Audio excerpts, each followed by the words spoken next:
કરવામાં આવે કે શિવાજીનો જન્મ કયા સ્થળે થયો હતો?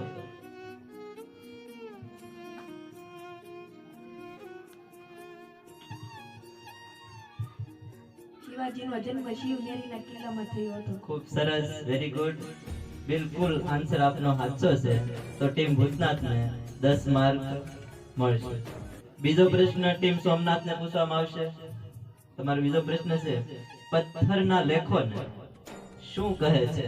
અભિલેખો. સરસ, આપનો આન્સર બિલકુલ સાચો છે. તો ટીમ સોમનાથને 10 માર્ક મળશે. ત્યારબાદ ટીમ ભૂતનાથને બીજો ક્વેશ્ચન કરવામાં આવશે. મહારાણા પ્રતાપ અને અકબર વચ્ચે કયા મેદાનમાં યુદ્ધ થયું હતું? મહારાણા પ્રતાપ અને અકબર વચ્ચે હલ્દીઘાટીના યુદ્ધ મેદાનમાં થયું હતું. યુદ્ધ થયું. વેરી ગુડ, આપનો આન્સર સાચો છે.